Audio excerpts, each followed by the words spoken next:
बाप का आशीर्वाद। शिक्षाप्रद कहानी। जब मृत्यु का समय निकट आया तो पिता ने अपने एकमात्र पुत्र रामपाल को बुलाकर कहा कि बेटा, मेरे पास धन संपत्ति नहीं है कि मैं तुम्हें विरासत में दूं, पर मैंने जीवन भर सच्चाई और प्रामाणिकता से काम किया है, तो मैं तुम्हें आशीर्वाद देता हूँ कि तुम जीवन में बहुत सुखी रहोगे और धूल को भी हाथ लगाओगे तो वह सोना बन जाएगी। बेटे ने सिर झुकाकर पिताजी के पैर छुए।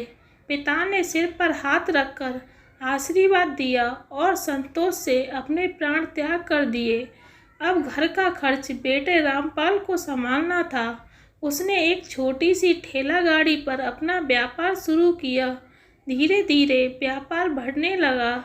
एक छोटी सी दुकान ले ली। व्यापार और बढ़ा। अब नगर के संपन्न लोगों में उसकी गिनती होने लगी। उसको विश्वास था कि यह सब मेरे पिता के आशीर्वाद का ही फल है, क्योंकि उन्होंने जीवन में दुख उठाया पर कभी धैर्य नहीं छोड़ा, श्रद्धा नहीं छोड़ी, प्रामाणिकता नहीं छोड़ी। इसलिए उनकी वाणी में बल था और उनके आशीर्वाद फलीभूत हुए और मैं सुखी हुआ। उनके मुंह से बार बार यह बात निकलती थी। एक दिन एक मित्र ने पूछा, तुम्हारे पिता में इतना बल था तो वह स्वयं संपन्न क्यों नहीं हुए, सुखी क्यों नहीं हुए? रामपाल ने कहा, मैं पिता की ताकत की बात नहीं कर रहा हूँ, मैं उनके आशीर्वाद की ताकत की बात कर रहा हूँ। इस प्रकार वो बार बार अपने पिता के आशीर्वाद की बात करता तो लोगों ने उसका नाम ही रख दिया बाप का आशीर्वाद। रामपाल को इससे बुरा नहीं लगता।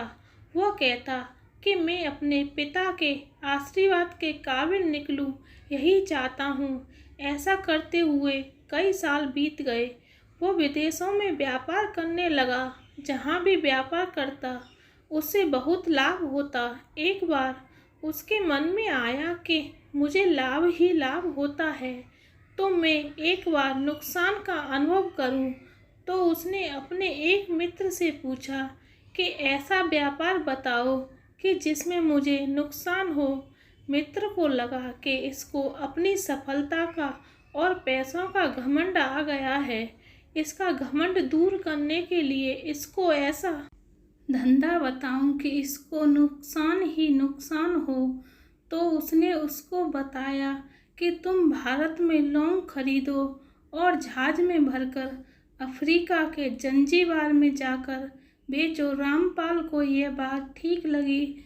जंजीबार तो लौंग का देश है, वहाँ से लौंग भारत में लाते हैं और यहाँ 10-12 गुना भाव पर बेचते हैं। भारत में खरीद करके जंजीबार में बेचें तो साफ नुकसान सामने दिख रहा है। परंतु रामपाल ने तय किया कि मैं भारत में लौंग खरीद कर जंजीबार में खुद लेकर जाऊंगा, देखूं कि पिता के आशीर्वाद कितना साथ देते हैं। नुकसान का अनुभव लेने के लिए उसने भारत में लौंग खरीदे और जहाज में भरकर खुद उनके साथ जंजीबार द्वीप पहुंचा। जंजीबार में सुल्तान का राज्य था।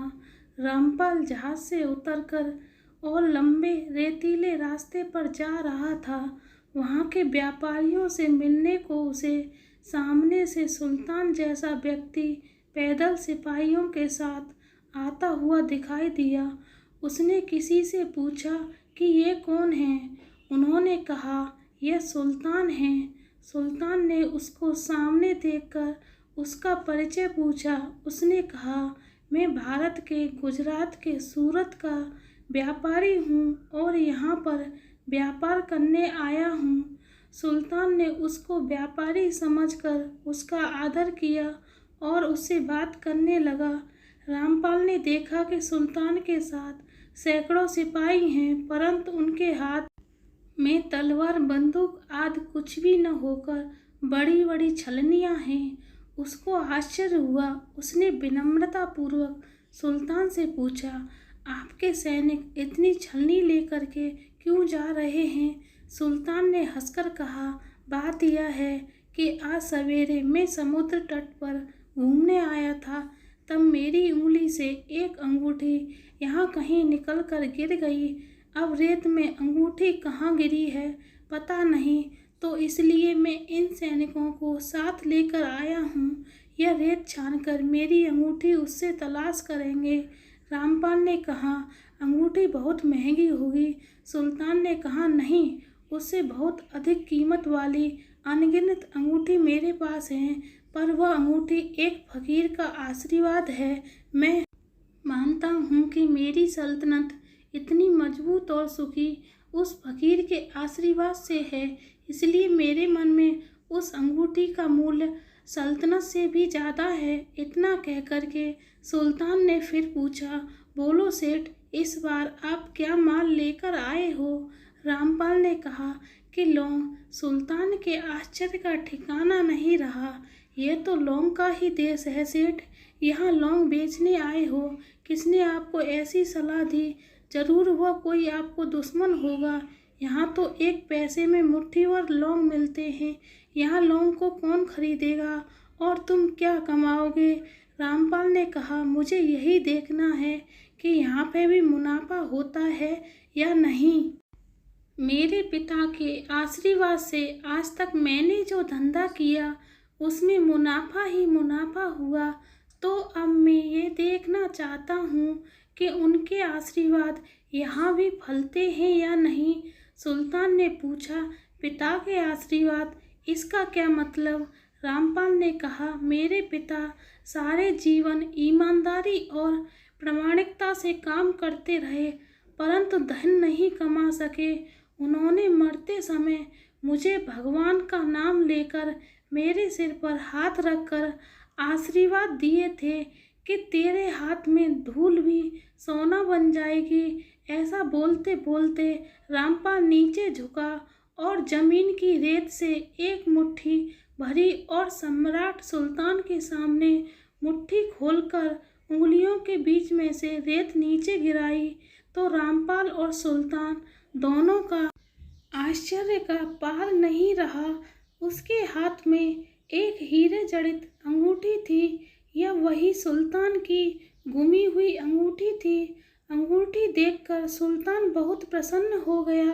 बोला, वाह खुदा, आपकी करामात का पार नहीं, आप पिता के आशीर्वाद को सच्चा करते हो। रामपाल ने कहा, फकीर के आशीर्वाद को भी वही परमात्मा सच्चा करता है। सुल्तान और खुश हुआ, रामपाल को गले लगाया और कहा, मांग सेठ, आज तू जो मांगेगा मैं दूंगा। रामपाल ने कहा, आज 100 वर्ष तक जीवित रहो और प्रजा का अच्छी तरह से पालन करो, प्रजा सुखी रहे, इसके अलावा मुझे कुछ नहीं चाहिए। सुल्तान और अधिक प्रसन्न हो गया। उसने कहा, सेठ, तुम्हारा सारा माल मैं आज खरीदता हूँ और तुम्हारी मुँह मांगी कीमत दूंगा। इस कहानी से शिक्षा मिलती है कि पिता के आशीर्वाद हो तो दुनिया की कोई ताकत कहीं भी तुम्हें पराजित नहीं होने देगी। पिता और माता की सेवा का फल निश्चित रूप से मिलता है। आशीर्वाद जैसी और कोई संपत्ति नहीं। बालक के मन को जानने वाली माँ और भविष्य को संभालने वाले पिता, यही दुनिया के 2 महान ज्योतिषी हैं। अपने बुजुर्गों का सम्मान करें, यही भगवान की सबसे बड़ी सेवा है। धन्यवाद।